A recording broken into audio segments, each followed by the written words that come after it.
नमस्कार, नेपाल पोलिटी च्यानलमा यहाँहरू सबैलाई स्वागत छ। आज हामी देव प्रकाश त्रिपाठी सरसँग कुरा गर्दैछौँ। अहिलेको नेपालको राजनीतिक यो घटनाक्रम एक प्रकारको अन्यल जस्तो सिर्जना भएको छ। प्रतिनिधि सभा विघटन भएको दिनदेखि एक प्रकारको अन्यल कता जाने हो भन्ने छ।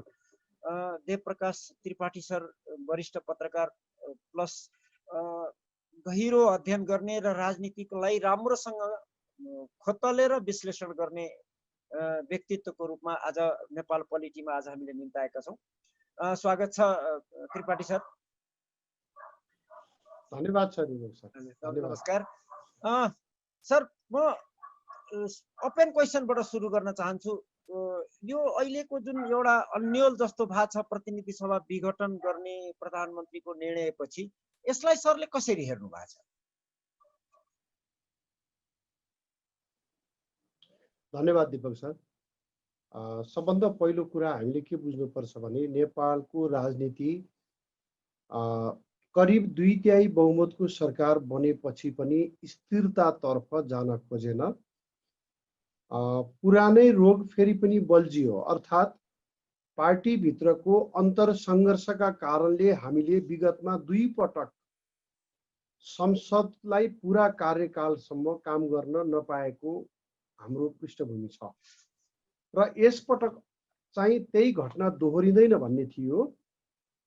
फेरि पनि यो करिब 30 वर्षपछि 3 दशकपछि चाहिँ यो घटना दोहोरियो।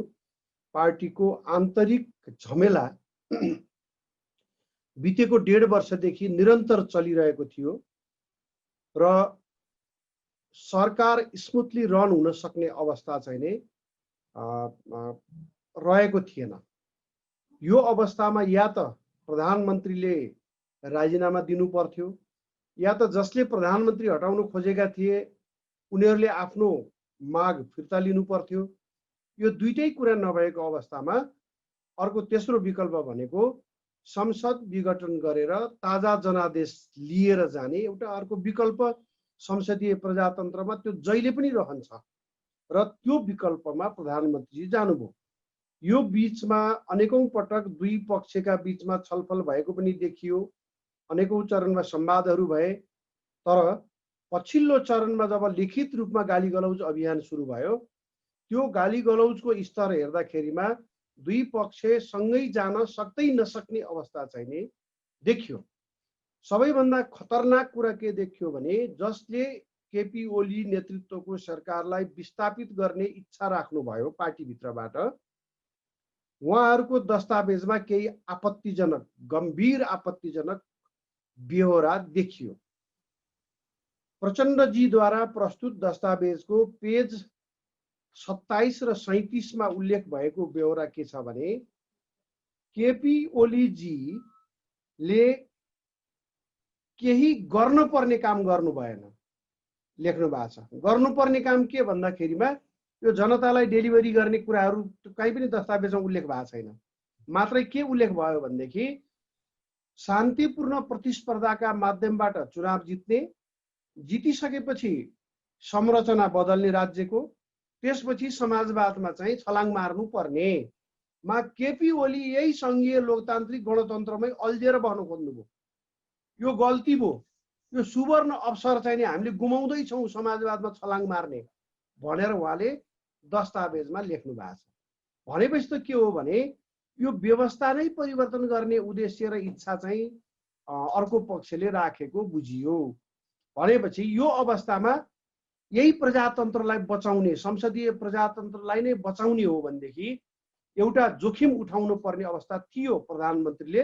यदि संसदीय प्रजातन्त्रको पक्षपोषण उहाँले गर्ने हो भने त्यो के थियो त भनेपछि या त अर्को पक्षलाई अर्को ढङ्गले राजनीतिक रूपमा परास्त गर्न सक्नु पर्थ्यो या त ताजा जनादेश लिने परिस्थिति निर्माण गर्नु पर्थ्यो। दुईटा मध्ये एउटा रोजेको भनेर बुझिया छौं हामीले चाहिँ।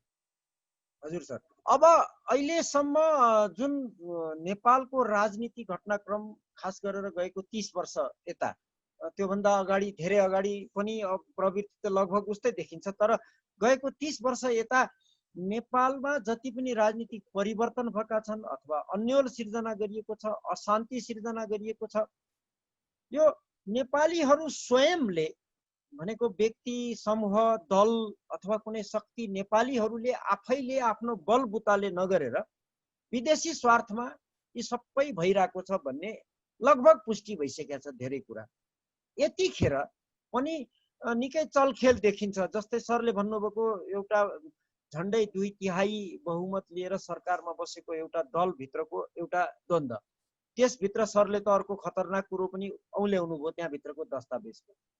त्यहाँभित्र यिनीहरूलाई कसैले सञ्चालन गरिरहेछ भन्ने एक प्रकारको आरोप छ। भनेको मैले एउटा पार्टीभित्रको 2टा गुट मात्र होइन कि विपक्षीदेखि लिएर विभिन्न ठाउँमा बसेका विभिन्न राजनीतिक दल र शक्तिहरू कहीँ न कहीँबाट बाहिरी शक्तिबाट सञ्चालित छन् भन्ने अब छरपष्ट रूपमा आइरहेको छ। प्रमाणित गर्न धेरै कुरा सकिन्न। त यसमा कसको कसरी के स्वार्थ चलिरहेको देख्नुहुन्छ सरले? किनभने अहिलेसम्म यसरी सबै बाहिरी स्वार्थमा चलिरहेकाहरू स्वस्फूर्त राष्ट्र हितको लागि काम गरेका हुन् भनेर पत्याउने आधार कतिको हुन सक्छ? अब यसमा चाहिँ पहिलो कुरा के हो भने नेपालको राजनीतिक घटनाक्रमसँग विदेशीको इच्छा इशारा भूमिका जोडिने गरेको छ। चाहे 63 को परिवर्तनको कुरा होस् या संविधान निर्माणका कुरा हुन्, मेजर चाहिने इभेन्टहरूमा विदेशीहरू जोडिएको छ भन्न मिल्ने कहीँ आधारहरू भेटिन्छन्। अब हामीले छुट्याउने कुरा चाहिँ के हो भने नेपाली राष्ट्रियता, नेपाली राष्ट्रिय एकता, नेपालको प्रजातन्त्रको पक्षमा कसैले धारणा बनाइराखेका छ भने त्यो राष्ट्र हितमा छ भनेर बुझ्नु पर्यो, त्यसमा विदेशी छैन भनेर बुझ्नु पर्यो। यी कुराका राष्ट्रिय एकताका, राष्ट्रका, प्रजातन्त्रका प्रतिकूल व्यवहार क्रियाकलाप कसैले गरिराखेका छन् भने त्यसमा हामीले प्रश्न उठाउन सक्ने भयौँ। अब अहिले संसद विघटन चाहिँ विदेशी उक्साहटमा भयो भन्ने कुराको आधार प्रमाण फेला पार्न मुस्किल छ। किनभने 2 वर्षसम्म आगामी 2 वर्षसम्म निरन्तर सरकार चलाउन पाउने अवस्था हुँदाहुँदै अनि कोही पनि चाहिँ सन्तुलित मानिसले विघटन गराउँछ र कोही पनि मानिस त्यत्रो जोखिम उठाउन चाहन्छ र आफ्नो सरकारको आयु छोट्याउन चाहन्छ र एउटा बाध्यात्मक स्थितिमा नपुगिकन त कसैले पनि त्यो जोखिम उठाउँदैन। त्यो जोखिम उठाउनु पर्ने अवस्थामा उनलाई कसले पुर्यायो, त्यहाँ पछाडि चाहिँ विदेशीको भूमिका छ कि छैन होला भन्ने ठाउँ चाहिँ छ। नेपालमा स्टेबिलिटी हुन नदिने, नेपाललाई स्थिर र विकसित समृद्ध हुन नदिने प्रकारको विभिन्न शक्ति केन्द्रहरू क्रियाशील अवश्य छन्, अहिले पनि छन्, पछिल्लो समयमा झन बढेको छ। नेपालको अस्थिरताबाट लाभ उठाउने पक्षहरूको क्रियाशीलता बढेको छ पछिल्लो समयमा। यसले गर्दा त्यो चाहिँ नेकपा भित्र नै बढी क्रियाशीलता देखियो। विदेशी शक्ति यदि छ पार्श्वमा भने पनि त्यो देखिन्छ। किनभने आफ्नै पार्टीको सरकारलाई भत्काउनको लागि सिंगै पार्टीको अध्यक्ष दिँदाखेरिमा, जस्तै पर्टिकुलर नामै लिएर भन्नुपर्दा रहस्यमयी लाग्ने कुराहरू छन्। सिंगो सशक्त ठुलो पार्टीको चाहिँ नि अध्यक्ष दिँदा माधव नेपालजीले खानु भएन, अनि फुटेको पार्टीको पनि चाहिँ नि साझेदार अध्यक्षको साझेदारी लिन तयार हुनुभयो। किन? यो त रहस्यमयी कुरा छ। उहाँ फुटेको पार्टीको पनि सिंगल अध्यक्ष त हुन पाउनु भएन भनेपछि यो आफ्नै इच्छाले यस्तो घटनाहरू भइरहेछ त भनेर प्रश्न उठाउन मिल्ने अवस्था चाहिँ छ। तर अहिले नै हामीले विदेशीको भूमिकाको कारणले घटनाक्रम यहाँ पुग्यो भनेर भन्नलाई अलिकति तथ्य प्रमाण पुगिसकेका छैन, जुटिसकेका चाहिँ छैन। हो, सरले ठिक भन्नुभयो। अब यो कन्स्पिरेसी थियोरी पनि भन्न सकिएला। कतिपय कुरामा बाहिर परिणाम देखा पर्छ तर कसले कसरी भित्र हुडल्दैछ थाहा हुन्न। सरले भन्नुभयो ठिक हो, पुष्टि गर्न सकिन्न कतिपय कुरा। भने यो स्थितिमा अब हामी कहाँ जान्छौँ भनेको, अब मध्यावधि चुनाव भनौँ, बोलीचालीको भाषा भनौँ न, हाम्रो वैशाखमा तोकिएको छ चुनाव होला, त्यसपछि एउटाले बहुमत ल्याउला वा कोलिसन, फेरि ड्यू कोर्समा जाला देश एउटा स्थिरता तर्फ एउटा बाटो। अर्को बाटो त्यो चुनावै नहोला, यो अदालतमा गइरहेछ कुरो, अदालतले कति महिना लाउने भनेको चुनाव नगरेर नेपालमा राजनीतिक स्थिरता आउन नदिनको लागि, अझ भाँडभैलो गर्नको लागि त देश अगाडि बढाइँदैन। यो स्थितिमा जस्तै अघि सरले पनि भन्नुभयो, शङ्का गर्ने ठाउँ छ। प्रधानमन्त्रीले विघटन गर्ने वातावरण सिर्जना कसरी भयो, कसले गरायो, प्रश्न छैन सबै कुरा, तर शङ्का गर्ने ठाउँ छ। यो स्थितिले देशलाई ड्यू कोर्समा एउटा प्रजातान्त्रिक प्रक्रियाहरूमा हिँडाउने भन्दा पनि झन् भड्कालामा पो हाल्ने हुन् कि भने चाहिँ हामी कुन बाटोतिर अब अगाडि जाने सम्भावना सर देख्नुहुन्छ? यसमा अलिकति म एउटा कुरा स्मरण गराउन चाहन्छु सर। नेपालको इतिहासमा खास गरी 2046 सालको परिवर्तनपछि कुनै एउटा दललाई स्पष्ट बहुमत प्राप्त भएको तेस्रो पटक हो यो। 2048 सालमा कांग्रेसलाई स्पष्ट बहुमत थियो। आन्तरिक संघर्षका कारण 3 वर्षपछि त्यो सरकार र संसद ढल्यो।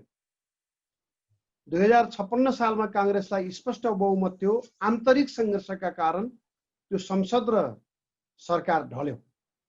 2074 सालमा नेपाल कम्युनिस्ट पार्टीलाई स्पष्ट बहुमत प्राप्त भयो। आन्तरिक संघर्षका कारण त्यो पनि ढल्यो। भनेपछि नेपालमा प्रब्लम कहाँनिर छ भनेपछि पार्टीहरूभित्र छ। अरू प्रकारका प्रब्लम त हामी देख्दै आएका हौं, पार्टीहरूभित्र पनि त्यो खालको प्रब्लम चाहिँ नि रह्यो। यसको पूर्ण रूपमा समीक्षा हुनुपर्ने।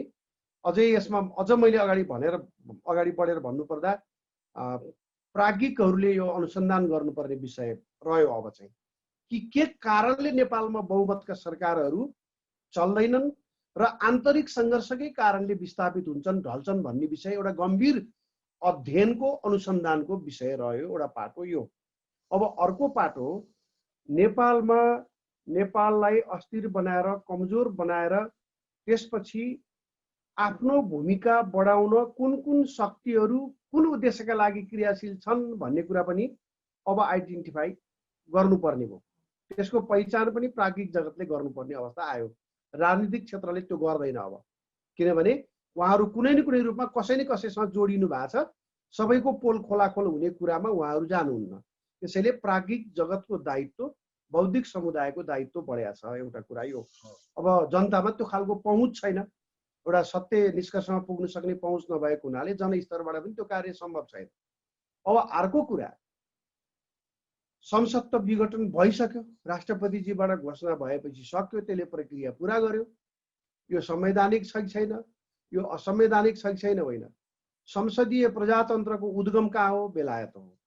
हामी सबैले त्यसको फलो गर्ने हो। संसारमा जति देशले संसदीय प्रजातन्त्रको अवलम्बन गरेका छन् त्यही बेलायतलाई फलो गर्छन्, या संसदीय गणतन्त्रात्मक पद्धति भएको देशलाई फलो गर्नु पर्यो भने पनि जस्तो भारत छ त्यसलाई फलो गरिएला भने त्यो त्यसले के देखाउँछ भने संसदीय प्रजातन्त्र भनेको वेस्टमिनिस्टर प्रणालीको चाहिँ त्यसमा प्रधानमन्त्री चाहिने बलवान हुन्छ। प्रधानमन्त्रीको निर्णय अन्तिम निर्णय हुन्छ र प्रधानमन्त्रीको सहजता र असहजताले निर्णयलाई प्रभाव पार्छ। र यस अर्थमा संविधानमा नलेखिएका कुरा पनि कार्यान्वयनमा आउन सक्छन् कहिलेकाहीँ। अन्तर्राष्ट्रिय अभ्यास र नजिरहरूले त्यो कुरा स्थापित गर्छ। नम्बर 2, संविधानकै कुरामा गयो भने यो त उटपट्याङपूर्ण संविधान हो।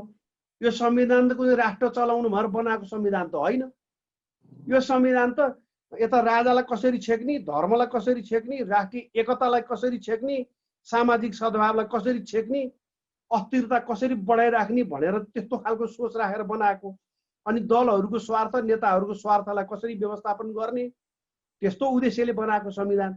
ठ्याक्कै राष्ट्रलाई हित कसरी हुन्छ, राष्ट्रलाई चाहिँ स्थायित्व कसरी दिन सकिन्छ भनेर बनेको संविधान होइन। त्यसको उदाहरण के हो भने यो संविधानको धारा 76 मा सरकार गठन सम्बन्धी चाहिँ प्रोभिजन हेरियो भने यो नेपाली भाषामा लेखिएको छ र चाइनिजले बुझ्दैन या अरू विदेशीले पनि हतपति बुझ्दैनन्।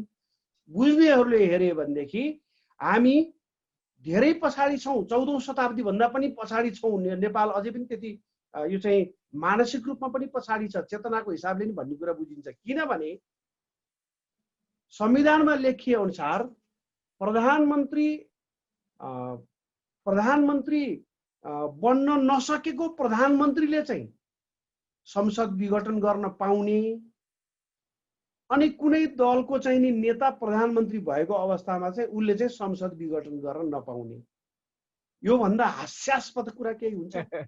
त्यसैले यो संविधान आफैमा उटपटाङपूर्ण संविधान हो। अब यही संविधानभित्र पनि अर्को कुरा के उल्लेख भएको छ भनेदेखि यही संविधानभित्र पनि यो धारा 85 मा चाहिँ संविधानको प्रतिनिधि सभाको कार्यकाल भनेर चाहिँ एउटा टाइटल छ। प्रतिनिधि सभाको कार्यकाल भनेपछि 5 वर्षको हुनेछ भनेर एक वाक्य लेखे हुन्थ्यो। तर के लेखिएको छ भने अगावै विघटन भएको अवस्थामा बाहेक 5 वर्षको हुनेछ भने मतलब विघटन चाहिँ यो भइराख्नु पर्छ। बाई चान्स विघटन भएन भने यो 5 वर्ष पुरा चल्छ है भनेर लेखेको छ। त्यहाँ भनेको के छ भने संविधानले नै संसद विघटन हुन सक्छ भन्ने कुराको परिकल्पना गरेको छ। त विघटन त हामी जस्तो सडकको मान्छेले त गर्ने होइन। विघटन गर्ने हैसियत अधिकार भनेको त कसमा हुन्छ त? यो संसदीय पद्धतिमा भन्दा प्रधानमन्त्रीमा हुन्छ।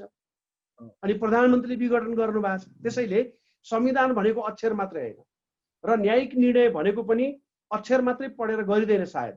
यो सवालमा चाहिँ संसदीय प्रजातन्त्रका अन्तर्राष्ट्रिय अभ्यासहरू, उद्गममा चाहिँ यसले प्राप्त गरेका अभ्यासहरू, त्यसपछि हाम्रै देशले चाहिँ भएका नजिरहरू, विगतका नजिरहरू र संविधानको भावना, यो सबै कुरालाई विचार गरेर न्यायिक निर्णय आउला। हामी त्यसरी अपेक्षा गर्न सक्छौँ। हो, सरले ठिक भन्नुभयो यसमा। अब अनि अर्को सरको यसैमा यही प्रश्नमा सरको एउटा थियो त्यहाँ सन्दर्भ कि अब चुनाव होला कि नहोला तोकिएकै मितिमा भन्ने जहाँसम्म कुरा छ। भयो भने के होला, यदि भएन भने के होला? चुनाव तोकिएको मितिमा हो होला वा हजुर के अवस्थामा जाला? हामी दलहरू एकजुट भएर अगाडि बढे भने, चुनावको लागि गए भने चुनाव हुन्छ। त्यो बाहेक अन्य विकल्पमा गयो भनेदेखि चुनाव नहुनु पनि सक्छ। चुनाव भएन भनेदेखि पनि देशलाई झन् राम्रो हुन्छ। चुनाव भए पनि प्रजातन्त्रलाई राम्रै हुन्छ। चुनाव भएन भने झन् राम्रो किन हुन्छ भने एउटा गलत संविधान चाहिँ नि यो चाहिँ फेलियर भएको प्रमाणित हुन्छ।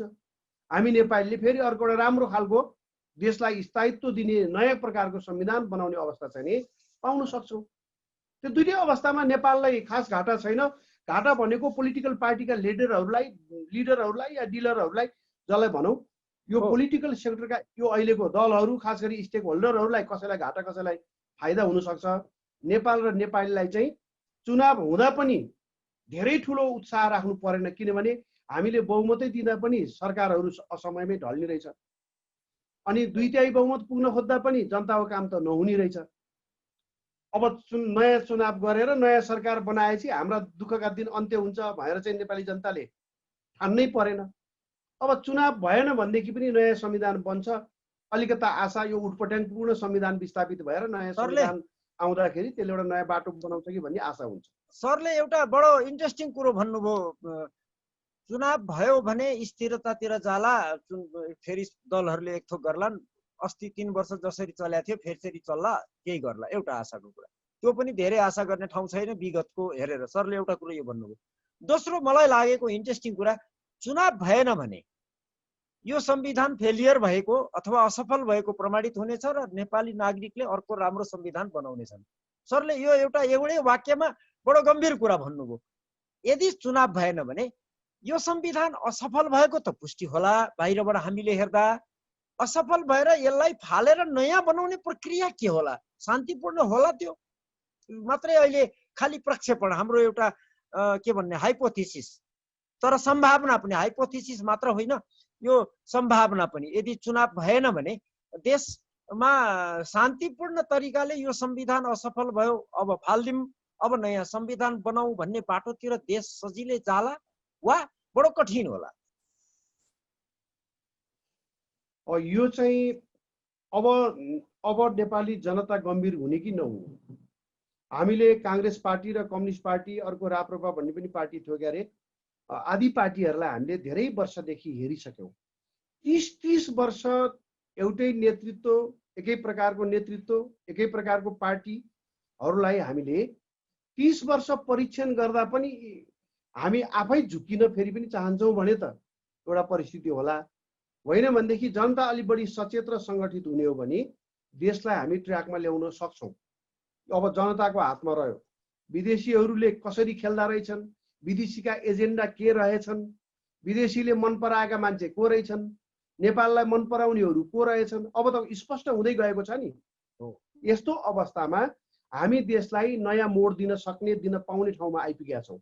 हामीलाई त्यो सुविधा छ। यो सुविधालाई नेपाली जनताले सङ्गठित भएर प्रयास गरियो भने हामी स्थिरतातिर लैजान सक्छौँ देशलाई। सर तर यहाँ म अहिले सहमत छु। हाल भएका राजनीतिक दलहरूबाट यो सम्भव छैन।